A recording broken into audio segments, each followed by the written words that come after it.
Yes, welcome along to episode 12 of Upping The Ante in association with Bet365 with David Jennings and Gavin Lynch, previewing the 2020 Cheltenham Festival. And Gavin, there's a grand stretch in the evenings. There is. That means only one thing. Golf. The Cheltenham Festival is fast approaching. 49 days today. How excited are you? Yeah, sure. It's getting closer. It's great. Once you get to the middle end of January, it's great. Yeah, once Christmas is over, it's just Cheltenham. It's just Cheltenham. That's all you can talk about. All you can think about. Cheltenham. And golf. How was your week? Yeah, grand. Didn't do anything too exciting. Had to drag herself away from the television to Miss Dundalk to go to the cinema Friday night. So Anne-Marie Miss Dundalk? Yeah. You brought her to the cinema? Yeah, she wasn't too happy. The old romantic, yeah. We saw The Gentleman. Fantastic movie. Hugh Grant. Should Upping The Ante viewers go and watch The Gentleman? Yeah, give it 8 out of 10, yeah. 8, okay. Yeah, Colin Farrell and Hugh Grant were very, very good. So definitely worth a look, yeah. Okay. And Saturday, Deafy Desai, your favourite horse. Yeah. You must have had a great day. The equine ATM machine didn't back it. Stop. Yeah, first time in a long time. You stood in that very spot last week and you said as long as Deafy Desai keeps winning, you are going to keep backing Deafy Desai. Yeah, I even said 4 to 5 was a good price at the time. He went off 11 to 10 joint favourites. But so what happened? I ended up studying the race too much. I thought that with no Arnua that Untitled would go a mental gallop up front, heavy ground. He's good at Ascot. And I changed my mind. Well, at least, I suppose, you could watch the race. You didn't need to have a bet in the Clarence House. It was a brilliant race to watch. Yeah. At least you didn't lose in the race anyway. No, I backed Untitled. Sorry? Which? You backed Untitled? Yeah. You backed Untitled to beat Deafy Desai? Yeah. You're joking. I'm an idiot. Gavin, I have to say now, I don't know if I can even forgive you for that. We'll chat about the race later on, but I think it was a bit of a funny race. Okay. Now, the best horse definitely won, and I think he'll win the champion chase, but I think it was just a funny race. Okay. 3 Hail Marys for you, right? And I mightn't even forgive you at that.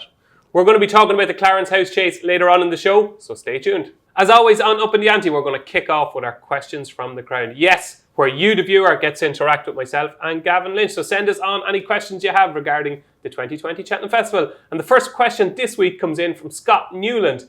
And Scott Newland wants to know, is Santini the forgotten horse in the Gold Cup, Gavin? His form has been frank by Delta work, and surely a big run on Trials Day will put him in the picture for the Gold Cup. So first of all, Santini, is he the forgotten horse? He probably is, because we haven't seen him since he beat Now McGinty. What was it, in a photo finish in Sandown? So he is forgotten, but is he forgotten for a reason? Possibly. He's a good horse. Like he's rated 163, I think. That day he only ran to about 150. He was second in the RSA ahead of Delta Work, so it's a good run. He's a good horse. He's just one that I've never fallen in love with. Okay, so you obviously think then he's overrated. And the second part of Scott's question is, what horse do you think is going into the festival the most overrated horse? Last week we kind of touched on the same subject. I thought Abacadabras is the most overrated. I think he's 3 to 1, 7 to 2, 4 to 1 favourite for the Supreme. I think that's way too short. Like he beat a mare, Heaven Help Us at Christmas. That form's not good enough. So, and we saw 1 or 2 maybe during the week that could challenge him. I'm going to give a very controversial answer. Okay. Here. Envoy Alain. Envoy Alain. Yeah, I just think I'm saying he will probably win. Mm-hmm. But I still do think he's a little bit overhyped, and I'm the overhyping machine here. Yeah. And I think he's just slightly, given what he'd done at Naas, it was grand. Look, it was lovely. It was grand. It wasn't anything to get proper Deafy Desai excited about now. And yes, he's extremely short for the Ballymore. So I'm not saying he won't win. I just think he's probably the most overhyped horse going into Will you give me 7 to 4 for a few quid? No? I certainly won't. Not with your bets, I won't. But yeah, so Envoy LN for me and Abacadabras in the Supreme, yeah. You. There you go, Scott. I hope that question was answered for you. James Moulding has a second question, and he's talking about this year's Champion Hurdle, Gavin. Yes. James wants to know, is this the worst renewal of a Champion Hurdle you can remember? It's probably not a great renewal. Like we're after losing Esport Dallin and Bouverdare, the last 3 winners. That obviously knocks a big hole in the race. I think it's the worst Champion Hurdle since 2018. 2 years ago. Okay, explain. Bouverdare beats Mellon and Eck. 3 lengths back to Mick Jazz, 4th Identity Thief, 5th Elgin. Not a good champion hurdle. I'd say Bouverdare, the reports were afterwards, he wasn't 100% right on the day. He still won because he was a great horse, but that's not. Like, Mellon gets beat 15 lengths in last year's champion hurdle. You know what I mean? Like, Mick Jazz was 3rd. That's not a good champion hurdle. So. No, yeah, but a champion won the race. He did, but just, it wasn't a great race. Okay. Well, I'm going to go back 12 years to 2008, where unbelievably Catchett won the race. Yeah. Lord Lantern, Jesus, Catchett won a champion 5-year-old. hurdle. Yeah. So to me, that will always be the worst champion hurdle because He didn't really, well, I know he won a Triumph Hurdle, but he didn't do that much before it, and he didn't do that much after it. That wasn't a good race, no. He just capitalised. He was banging for him on the big day. So that just happens. I think if Catchit and Bouverdaire turned up on the same day, I think Bouverdaire would beat Catchit. So therefore I win. Yeah, but just the rest of the race wasn't great. Okay, I can see your point. Okay, next question comes in from Aaron Cash. And this is for you, Gavin. Yes. Aaron wants to know, what sort of chance would you give Shishkin in the Supreme after his win at Newbury? Can you split him and Mr. Coffee? Now, first of all, how do we pronounce this horse? Shishkin. Yeah, it's a bit like shh. You have to really emphasise the SH. You don't have to be Scottish. He looks... Shish kebab. He looks an exceptional horse. Impressed with winner of a bumper. Fell first time over hurdles. The other day, he beat Shake 'em Up Harry by 11 lengths. Now, he got within a length and 3/4 of your horse. Yeah, but hold on here a second, right? No, right. You finish, right? And then I'll come back to it. Okay. Go on, go for it. The other thing is that Shishkin got it right again. First mile of the race the other day was so keen the whole way around. Okay. And you'd say to yourself, coming to 2 out, that he probably wouldn't win. He quickened to jump the last to take it up. And Nico gave him a poke of the stick, and he took off again. So I'd say he looks the real deal. He's 6-1 for the Supreme, and I think that's about right. Really? Even though he's only won a maiden hurdle, but he looks an exceptional horse. Yeah, I agree. I think he's it was a fast time as well, 4:03. Yeah, and I'm a bit sad because there's a guy here in the office that told us all 25-1 Shishkin for the Supreme. Back it now. No way. And none of us did. I should have listened. Should've. But the only thing I'll say about Shishkin is you're talking about the runner-up, okay? If you watch both races, okay, and I want you to watch both races, okay? Paddy Brennan against Shishkin, halfway up the run, and when he went 2 lengths behind, he just gave up. Literally, he said, right, I'm beaten here. He sat up on the horse. So I think the winning margin was exaggerated. I agree with that by a the bit. jockey of the runner-up. I would say that horse was value for winning by 5 lengths. Okay. The other thing to note is, as they go by the line, watch Shishkin go through the line. Oh, absolutely. He went right around the corner. I'm just saying, if you're comparing Shishkin and Mr. Coffee, there is no way there's 10 lengths between them horses. I don't think. Because I think... as I said, Mr. Coffee was keen as well. He had to work a little bit harder, and he was cuddled into the race by Nico. I don't think there's 10 lengths between them 2 horses. No, 2 good horses, but I prefer Shishkin. Yeah, well, obviously 6-1 and the other one is 25-1. Yeah. But I think they're closer together than the form suggests. There you go, Aaron. Hope that helped you out a little bit. Okay, our final question comes in from James McElroy. This is interesting, Gavin. Okay. If Gavin could lose 3 stone and David could lose 6 stone, bit harsh. That's very harsh. A little bit harsh. No. Went to the gym last week. So if you could you lose... can run 5k, can't you? I can't run 5k. Of course I can run 5k. Then you're fit. If you can lose 3 stone, I can lose 6 stone to ride any horse at the Cheltenham Festival, who would you ride? Easy question. I'd ride a horse in the bumper because there'd be 2 chicken to go over a hurdle or a fence. And you would be the same. Well, for the purpose of the question, can we not just say that we're brilliantly talented riders? Okay, well then I'd say NVLN. Would you? But no, I'd stick to the bumper. Okay. Come home in one piece. Do you know who I go for? Who? Clan de Zobo. I'd love to have a ride in a Gold Cup. A brilliant jumper who you know is going to get you, like, even if you're terrible, he's going to get you over the fences. And finish 10th. No, he's not going to finish 10th. He's got a massive chance of winning the Gold Cup. And he, to me, is probably the best jumper in the race. And you're getting a ride in the Gold Cup. Paul Nicholls is going to have him prepared perfectly for the race. I think if I don't eat between now and March, I can win the Gold Cup in Clan de Zobo. He'll finish 3rd or 4th, yeah. But you're NVLN? Bumper. But you haven't given us the horse, actually. Appreciate it. Come home safe. Okay. Nice big 6-year-old, 16-2, wouldn't fall off. There we go, folks. That was this week's Questions from the Crowd. Now, Upping The Ante viewers, it is time for the week that was. Yes, Gavin Lynch has got so many notes here. He wants to talk about all the horses that caught his eye over the last 7 days. So take it away, Gavin. Yeah, some of these will definitely be figuring fairly prominently, I'd say, at Cheltenham. Wednesday, Newbury, we've already spoken about him. Shishkin. Fast time. We're getting better at the pronunciation. Yeah, well, at least we didn't mess it up yet. Fast time, jumped well, quickened up very well, good horse. Second favourite, the Supreme. And you think he deserves to be second favourite? I do, yeah. The Supreme? Just visually, he looked great. And again, it was a fast time. So, also, on Wednesday, punched in a horse called Column of Fire. Won a maiden hurdle. You wouldn't get that excited about it, but at the same time, it was a good time. 5 minutes 18. The handicap hurdle and maiden hurdle of the same trip were 11 seconds slower. Now, it was a poor maiden hurdle, and he's taken a few to get there. But you were saying he's got a rating in Ireland 132, so presumably in England he'll get a rating maybe 136. So he looks like a horse maybe for the Martin Pipe. I think he's around 16-1 for the Martin Pipe. That horse has got ability. I like him. Yeah. Column of Fire. On to Thursday then, Panic Attack in the Mayor's listed bumper in Market Raisin. Willie Mullins. First run. Blown away I was. Yeah, she was very, very good. Now she That was was getting a good bumper now. Yeah, she was getting £11 from the getaway star because she's only 4. But she couldn't have won it any easier. Could have been getting £111. And she's 9-1 favourite of the champion bumper. And I just thought after the race, listening to Willie, listening to Paul, the impression I got was that she was going to go for the champion bumper. Yeah, I didn't think so initially, but yeah, they're talking about going for the bumper. The only thing is, only 2 4-year-olds have ever won the bumper, and there were 2 geldings. Dado Stars won. No. And Q Card is the other? No, rhythm section. Oh. Did I get any of them right? Yeah, Q Card, yeah. Q Card? Back What in age was 2010. Dado Star? Must have been 5. Okay, there you go. But so no 4-year-old filly or mare has ever won it, so that'll be interesting to watch. But she's a good horse. On to Saturday, Goshen. When this horse runs in the flat, I'm going to have a massive bet in this horse off 88. That horse has some engine, hasn't he?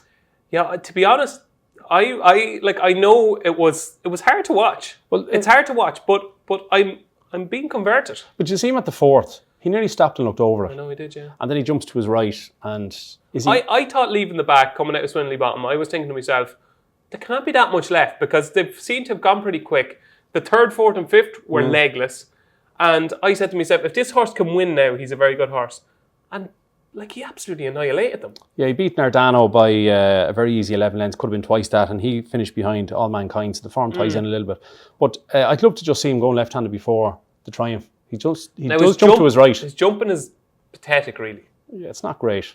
And even at the 4th, as I said, he stopped. But please back him in the summertime when he goes back on the flat. He's a savage engine. We'll have to have an Upping The Ante for the flat gap. Maybe. But is he going to win the Triumph Hurdle? I don't know. The left-handed thing. That's great. I'm sure viewers are delighted. The left-handed thing is just, we don't know. I'd love to see him go left-handed first, but sure, we're not going to, I don't think. Yeah. He'll probably go I'm to a bit Kempton scared next. with my Aspire Tower now. I'm watching that performance. I'd have him ahead of All Mankind. Yeah. Be interesting. Yes. Then we're on to the Clarence House. Defi Desai beat on Dessau. The one thing I'll say is that Patrick Mullins is a very intelligent fella. He rode the horse once. 2 years ago he beats Duvan, and last year he beat Min when Paul rode it at Punchestown. And in both times he went out from the front, fast gallop, winged fences, won easy, beating Duvan and Min. That's how he achieved his highest ratings. The other day they crawled around. They went way too slow. Now, if you're going to turn it into a sprint, you have to wing the last 2. Undersow was very slow the last 2. Defi Desai winged them. So definitely the best horse won. Is this pocket talk now? No, I'd say even if Paul did go fast, Defi Desai still would have won. But he basically gave Undersow very little chance of winning, I thought. Okay, well... And I'll tell you why. I analysed the 2 other handicap chases. So in the Clarence House, they averaged 15.35 seconds a furlong. In the 2 mile 5 handicap chase, almost the same, 15.4. And even in the 3 mile chase, 16 seconds a furlong. They just went too slow. But the winner is great, and I think he'll win the champion chase. Okay, can I flip that around, okay?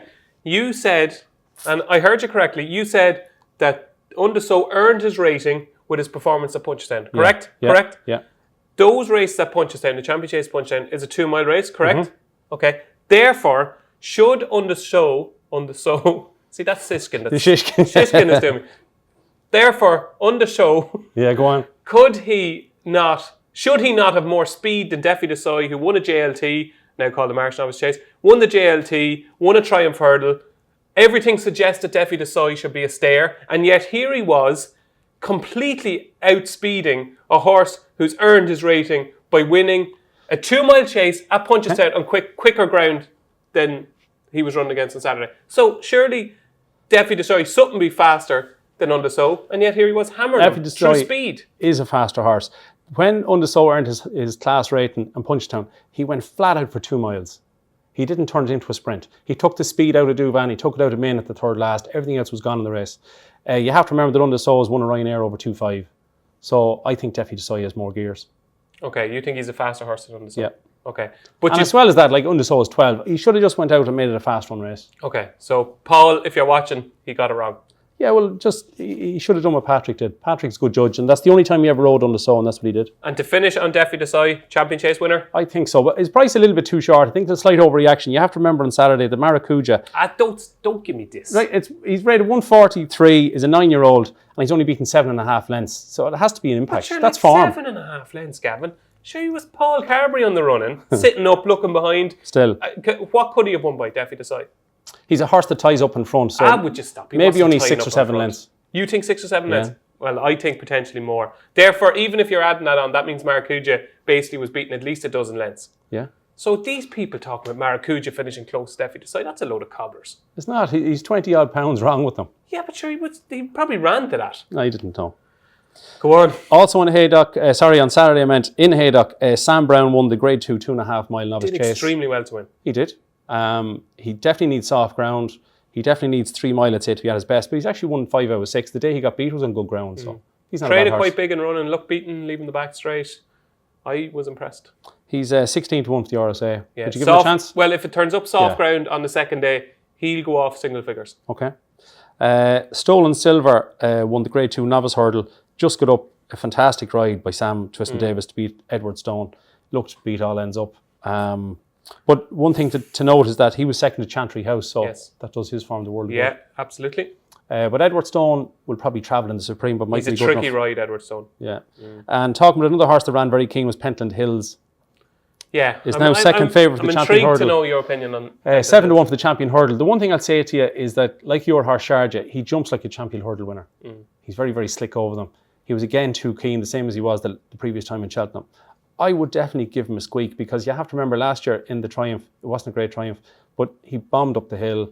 The last 2 runs at Cheltenham and again the other day, he looked all over a winner, and he's not finished now his race, but maybe it's fitness, we don't know.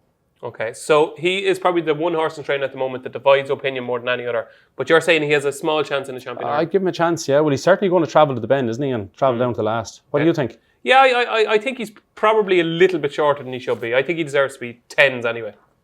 Do you? I do, yeah. Yeah, well, it's a weak race as well, so as we said earlier. On to Navan on Saturday, Manila Indo. What did you make? Lovely performance. I'd say he's a horse that's going to peak at Cheltenham, jump great.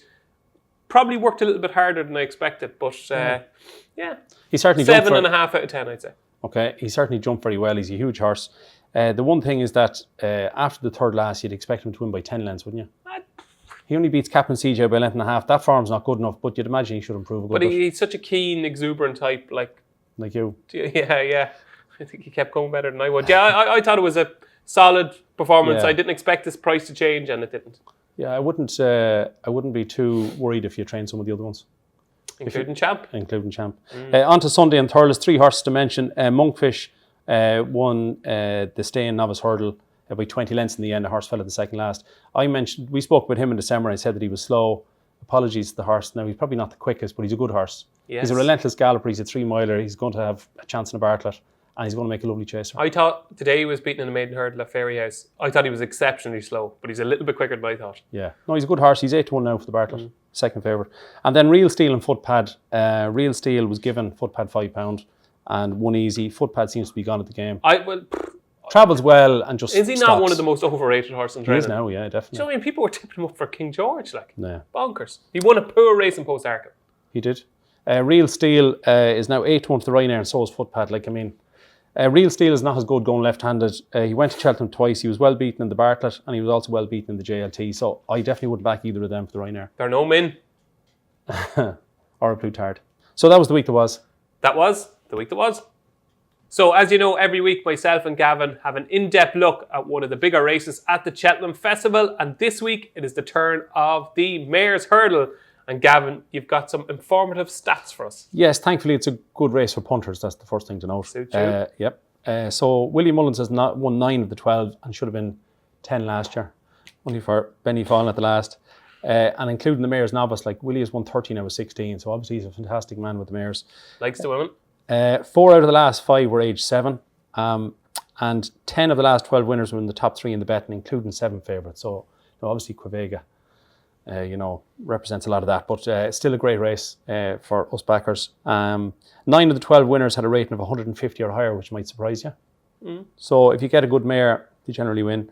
And 9 of the 12 have won a graded hurdle. So stick to class, stick towards the top of the market, and you'll be fine. Class is crucial. Maybe Willie Mullins. Maybe Willie Mullins. Well, we're going to have a look at Bet365's market now at the moment, Gavin. And at the moment, Betty's to do. The mare who should have won the race last year is 13 to 8 favourite. It is 7 to 4 Honeysuckle, 6 to 1 Apples Jade, 7 to 1 Lorena, 8 to 1 Roxana, last year's winner, 10 to 1 Verdana Blue, 12 to 1 Stormy Ireland, 14 to 1 Lady Buttons, and 20 to 1 Bar. So there's only one place to start, and it's Benny. Yeah, Benny, fantastic mare. I'd actually say we should start with Honeysuckle because I think it just revolves around her. Well, listen, I'm the host of the show, Okay, right? so And we're I'm talking sorry. about Benny to do first, right? You can ask Right. questions another time, Okay. okay? Benny Didu should have won the race last year. I think maybe it was the low sun. We're not sure. She took off too far, just clipped it and fell, similar to Annie Power. She should be 8 for 8 since she joined Willie. She's very close to bulletproof. Fantastic mare. What do you think? What was when she did fall, which you had her in a huge amount of multiples, okay? Yeah. So she falls, right? Yeah. Let's just say 10 seconds after she falls. What are you feeling? Well, we were playing a game of pool, so I just went back to playing pool. But did you want to burst the queue off the... Yeah, but sure, what can you do? Yeah, but You is might there a bit of anger in you? Like? Yeah, a couple of expletives, and then you just start playing pool again. Okay. Won a fiver, so it was grand. Did you? Yeah. Okay. So this year, she's entered in the Galmoy Hurdle at Gorham Park on Thursday. Yep. The vibes are that she's likely to show up there. Good. So that's the thing, we haven't seen her in a long time. So we haven't seen her since she won the French Champion Hurdle over 3 mile 1 in Otay. So it'd be great to see her back. Right? Yeah. She won that over 3 mile 1. Is there any chance that Benny Didu can go for the Stairs Hurdle? She'll surely have a massive chance. Yeah, I would say no chance. No chance? I wouldn't think so, no. Give me a percentage there. Less than 10? Less than 10. Less than 10? Yeah, Oh. because Willie just loves this race. This is his banker. He needs certain races to win, and he'll win this race. Very true judge told me recently that he's won 9 of the 12 renewals of the race. Really? Yeah. Very good. That's a good stat. So, yeah, no, she'll go here, yeah. Deserves to be favourite? Joint favourite, Okay. which more or less is. 7 to 4, your adored Honeysuckle. Yeah.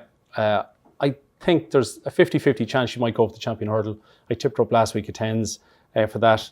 I think she'll win the Champion Hurdle, because to win the Champion Hurdle and beat, say, Epatante and a few of the boys is literally as hard as beating Benny Didu. You know, she's going to get £7 in the Champion Hurdle. Obviously, she shouldn't here, but so... You, that's a Honeysuckle fan, okay? Yes. Sunday, Race and Post, Big Read, Henry de Bromhead talks openly about Honeysuckle. And he's got some very, very interesting things to say. So I'd advise you to buy the Race and Post on Sunday. Can you tell us now? I can't, no. Okay. No. Privileged I'd information. probably just about go for Honeysuckle over Benny Didu. Which one would you go for? Well, so you think Honeysuckle has more talent than Benny Didu? 2 exceptional mares now. No, but 2 out of the top 10 mares we've seen. Tough question now. Who is the most ability out of those two? Just maybe Honeysuckle, but it's a Wow, guess. really? Which would you go for? I'd go for Benny Didu. Would you? Yeah, I would, yeah. I know Honeysuckle is the up-and-coming star, but Benny Didu has gone and done it, like. Yeah, Honeysuckle is 6 and Benny Didu is 9, so... Okay. We don't know if both are going to show up, but hopefully they will, because it's going to be a cracking race if they do. Appleshade, where are we with Appleshade? 6 to 1 at the moment with Bet365. It's hard to know, isn't it? We thought she was gone and then she was back. At the time of the race, at Christmas, the Leopardstown was very, very slow. The Pertemps was even quicker than it. So I wouldn't just be fully convinced she's fully back yet. Well, Eddie, if you're watching, and Michael, both watch. Big fans of the show, okay? If you're watching, there's only one race to run Appleshade in, that's Stairs Hurdle. Pop her out on front.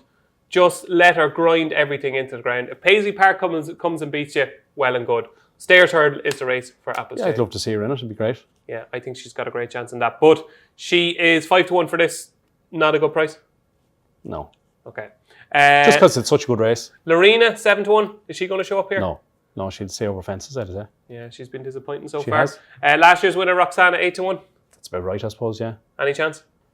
She'd be maybe placed, depending on how many show up here with A Appleshade. little bit of a weak finisher of late. Yeah, she's run okay. Okay, then we're moving on to Verdana Blue, 10 to 1, likely to go for the Champion Hurdle. Yeah, especially if it's goodish ground. Now, 12 to 1 Stormy Ireland, okay? Yeah. Now, the way I looked at this race was the chances of Benny Didu and Honeysuckle showing up, you were probably talking about 50% chance that both will show up. Okay. That opens the race up a little bit more. Appleshade, I'm not sure she's going to run here. I think that Stormy Ireland, even though she was beaten in the race last year by Roxana, has the potential to be a better horse than Roxana. And to me, if you're having an each-way bet in the race, it's blatantly obvious that the each-way bet in the race is Stormy Ireland. You know she's going to go there. You know she's going to bounce out in front. You know she's a good jumper. She's got good Cheltenham form. She's just going to run a race. She's likely to be beaten by either Benny Didu or Honeysuckle. But you know what you're getting. You're getting a great price each way. Yeah, I'd say that she's settling better now than she has before, and she was very impressive at Leopardstown at Christmas, but she just won't beat the top 2 in the market. Yeah, and all you care about is winners, Gavin. Yep. So right now, Mare's Hurdle, who wins? Honeysuckle, but obviously if she doesn't show up, definitely Benny Didu.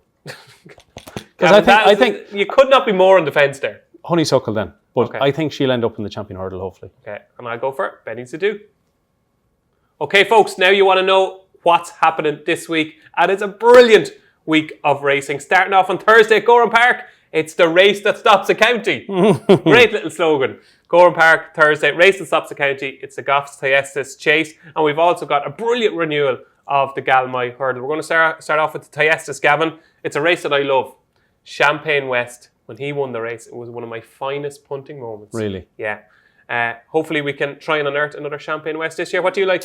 A very, very tough race. Maybe 7-1 Chef de Zobo has only had 2 runs. Stole it on me. Really. 2 runs for Willie, 4th in the Drenmore, when obviously 2.5 on better ground didn't suit. The last day was 5th in the Paddy Power. A couple of things went wrong.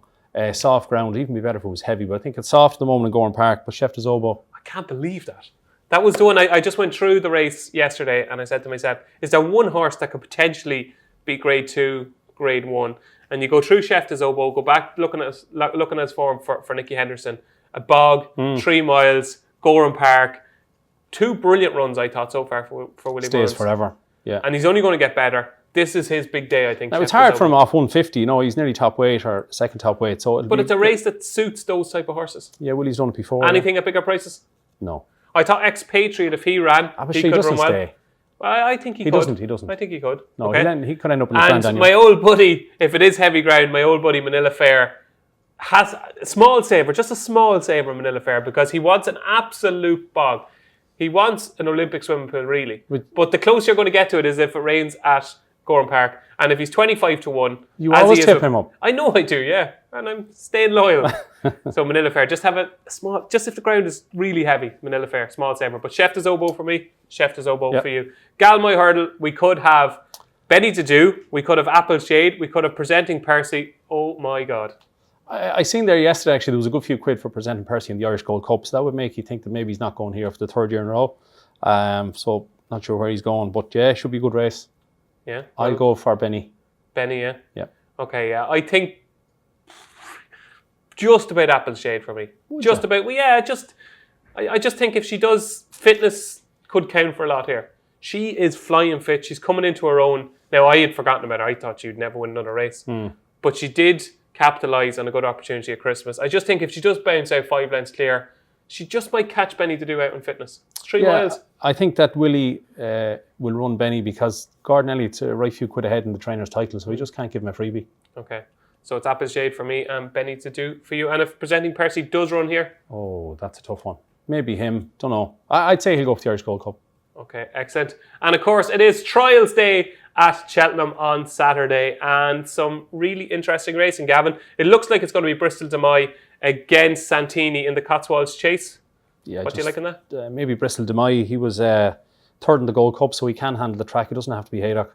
He probably has had a long enough break, which he likes. I go for Bristol Demai. I don't see Delta Work going over there. No. I just don't. I'm not Santini's biggest fan.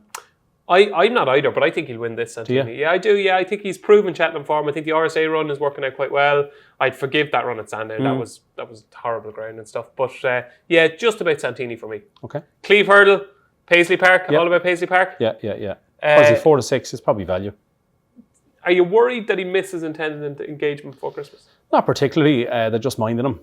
We've already seen that he's been out and he's won. So, yeah, I wouldn't have an issue. I think it's good. When I back a horse, I prefer if they have less runs before Cheltenham than more runs. Okie dokes. Paisley Park.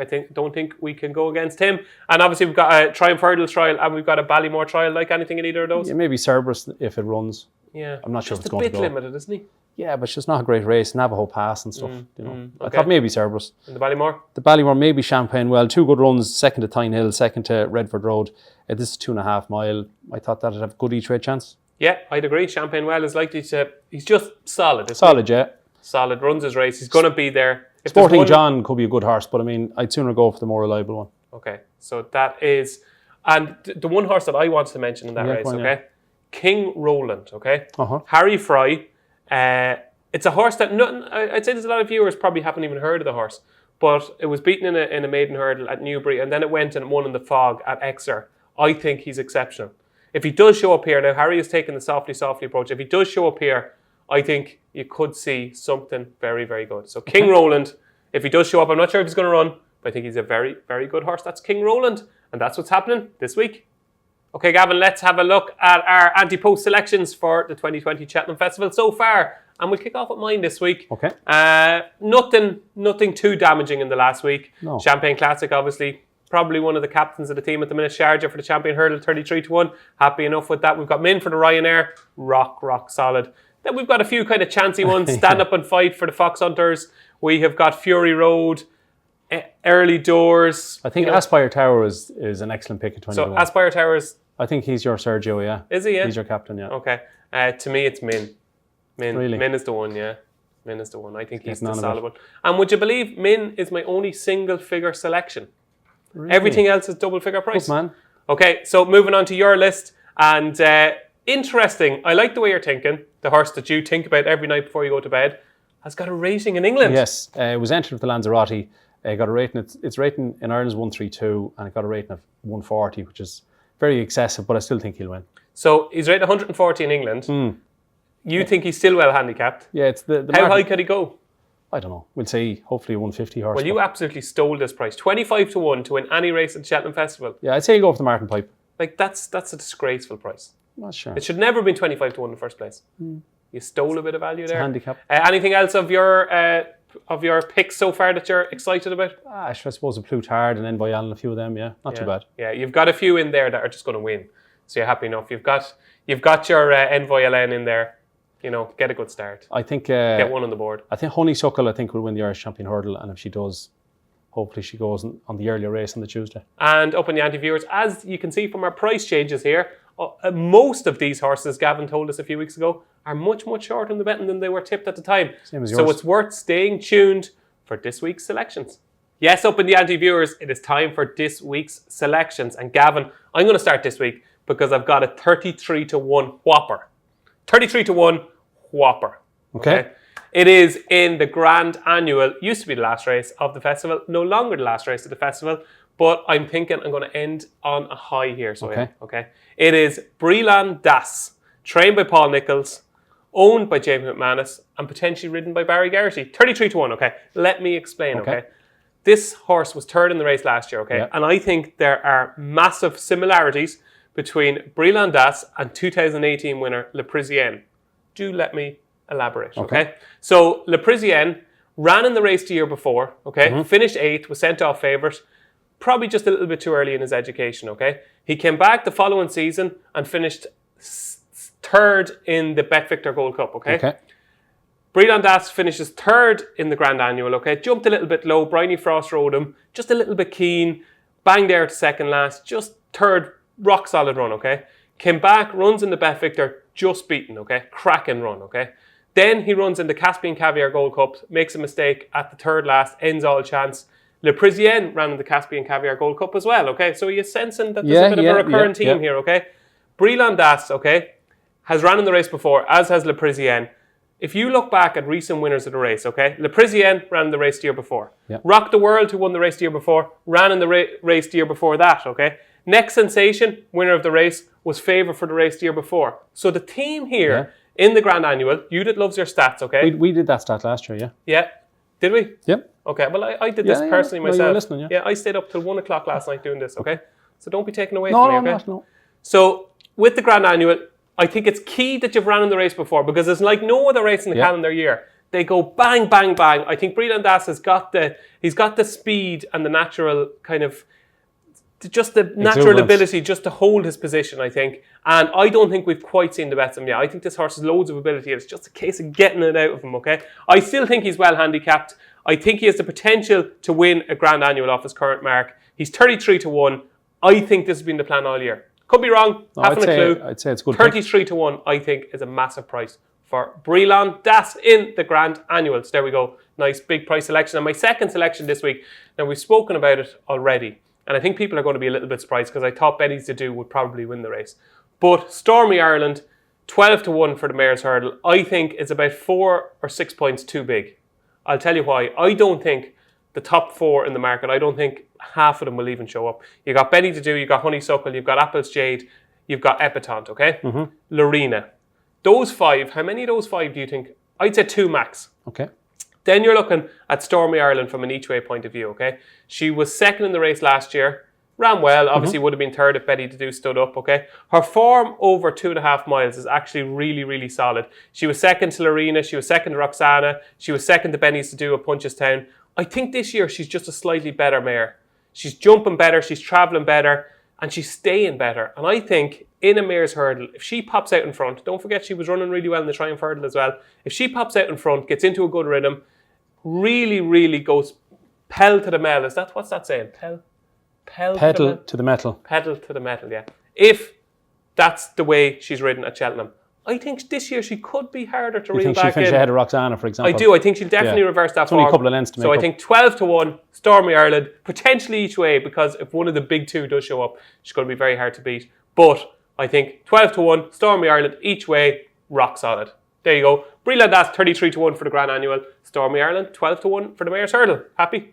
Good, yeah. Very good. Annoyed you didn't pick either of them, no? Breland Ass sounds very good value, yeah. Yeah. That won't you go going to off. snap up that 33s? That won't go off 10-1, sure won't. Hopefully not. No, I wouldn't think so. So it's time for yours. And Upping The Ante viewers are probably used to Gavin being the solid one in the team. The one that's, you're on the 6-yard box, you're waiting to tap in the easy chances. But this week, it's a new Gavin Lynch because you're going for horses at 20-1 and 14-1. Yep. What's happened to you, Gavin? I should just go a bit mad at me old Okay, age. go with the biggest price one first. 20-1. The 20-1 shot has deal car for the Albert Bartlett. Interesting. Was not expecting this. Okay, so won a point to point, 5th Envoy Allen. Would have won a maiden hurdle at Christmas last year, jumped the hurdle fine, then stumbled. Then he got a bad ride in Navan. Was given way too much to do by Sean Flanagan to be second in a maiden hurdle, I thought. Nothing too exciting so far. And then it comes out in Fairy House and wins a maiden hurdle. It beats Monkfish by 7 lengths. Level weights. Monkfish, as we know, has gone on to win twice since. Its maiden hurdle that it won has worked out very well. And then it wins the novice hurdle in Thurles by 20 lengths. I could be wrong, but I think every horse that finished in the first 7 in the... Oh, here goes. Oh, yeah. Sorry. No, you're grand. I don't want to steal your time. No, you're grand. So I know Willie Mullen's horse improve for a run, but I still think Deal Care is a better horse than Monkfish. Okay. So to go through that maiden hurdle, the third horse... I didn't know. The third horse was Iscaria 10, and that's won twice since, including at the weekend. The fourth horse, who's beaten 80 lengths opposite the track, won a maiden hurdle in Down Royal. Marshalled, who's beaten over 100 lengths, came out and won a handicap hurdle. And the sixth horse, who I can't pronounce, owned by Gigginstown, that came out and won since. So all 6 finishers... Give it a go. No, I didn't even write it down. I think I won a Limerick at Christmas. But so the top 6, they've all won. The form is rock solid. If Monkfish is 8-1, Deal Care should be 7 or 8-1. Now, we haven't seen it since, which is a small worry, but it is entered in the Dublin Racing Festival. And probably needs a bit of cut in the ground. So will the ground at Leopardstown be a bit of a worry? It shouldn't be a worry. Why can't we have soft ground at Leopardstown? If the ground is not soft or yielding at Leopardstown, what are you going to do? I'm going to go mad. Gavin, you're mad already, so you're going to have to do something else. I'm going to go with a placard. Are you? Yeah, no, it just... Water now. There should be no excuse. The ground should be soft at Leopardstown. It's our biggest 2 days of the year in National Hunt. So I don't think it's that simple, though. It should be. If they can get it in France every day, we can get it. Okay. We get more rain than they do. The second horse I'm going to go for... I meant to say to you as well that the time that Deal Care did that day, it was 21 seconds quicker than the handicap hurdle, but actually, it was actually the same time as Honeysuckle. Wow. So the time of the race was really fast. The race has worked out very well since. And Noel Meade spoke in glowing terms about the horse. Well, I did Noel Meade's stable tour in the Racing Post, and this was the one horse he absolutely adores. Deal Care, he thinks he's an absolutely gorgeous horse. And it's kind of a blessing in disguise he didn't win his maiden hurdle last year. Yes, because now he's a second season. And the Albert Bartlett, as we know, you need to be tough. You need to have plenty of runs. This lad is tough. He's tough and he's plenty of runs. He's 6-year-old. I just hope the Gigginstown run him in the Albert Bartlett, even though they have Fury Road for the same race. So that is Gavin's latest selection. It is Deal Care, 20-1 with Bet365 for the Albert Bartlett. And the second one at 14-1 is Appreciated for the bumper. Now, I know Willie's mare the other day won very impressive at Market Raising, but I just still prefer Appreciated. Why? So finished third in a point-to-point to Envoy Allen, and then Ellen, and then won at point-to-point. Okay. And then at the end of November, finished a close third Fairy House to Assemble and Esky Lane. The two of them have won since, right? Solid form, yeah. That's okay form. And nothing to get excited about yet, right? Yeah, but then at Christmas, it wins a 2.5 mile bumper at Leopardstown. Are you getting excited then? So no. So you would think that winning a 2.5 mile bumper, maybe you're a slow horse. Very slow, yeah. But what I saw with my eye made me go and do a bit of research. You have good eyes. I have, yeah. So I went and checked it from the second last hurdle, roughly 3 furlongs out, against the My Glass Flyer and Abacadabras. Go on. Are you listening? Yeah. Okay. So I like this now. I like the sectionals. yeah, we did this last year for Blue Sari, which Almost worked. Almost worked. So the My Glass Flyer carried 10 stone 9, and from the second last took 49 seconds. Lovely. Abracadabras carried 11 stone 10 and took 48 seconds. Lovely. Appreciating the 2.5 mile bumper, even though he ran half mile further. Now its overall time was slower, but you'd expect that. It carried 12 stone and it's done it in 43 seconds. Stop the lights. So it was 5 seconds quicker than Abracadabras and 6 seconds quicker than My Glass Flyer. The horse has tons of gears, definitely stays because it was a 2.5 mile race. And Willie said afterwards that the horse had improved tons since Fairy House. So I think that's the best bumper horse we've seen so far this season. Patrick Mullins has said that this horse goes for the Grade 2 bumper at the Dublin Racing Festival, which suggests he could be the number one. I'll definitely back it in the Dublin Racing Festival. Well, I would guarantee that after people watch this show, there's no way that 14-1 Appreciated is going to last. I think 14-1 is good value, yeah. Yeah, that's some good work, Gavin. And also, he's a very relaxed horse. He'll take in all the hassle of Cheltenham and he'll sit up near the front, and I think he'll run a big race. You're delighted with yourself, aren't you? You love when them sectionals work out and you great. can back up your point. Yeah. Yeah. So there you go. That is Appreciated. Something we're doing with Gavin's tip this week. And Dial Care in the Albert Bartlett, Gavin's latest 2 selections. And if you miss mine, they are Breland for the Grand Annual and Stormy Ireland for the Mayor's Hurdle. And you know what, Gavin? That's it. That's it. That's it for this week's show. We are 12 shows down. Can you believe it, Gavin? Yeah, and next week we can preview the Dublin Race Festival. We can. You cannot afford to miss next week's show. We're going to have a special edition. We're going to have a segment where we preview all the Grade 1s at the Dublin Racing Festival, and we're even going to have a sneaky look at the handicaps as well. I think I have one for a handicap. Have you, Gavin? Yeah. Will you tell me after the show here? Yeah. You're going to make me wait till next week? Yeah. And I'll tell you, well, next week for viewers. That's it. A Dublin Racing Festival special next week, which will be episode 13 of Upping The Ante. This was episode 12. My thanks to Gavin Lynch. I've been David Jennings. Thanks for watching.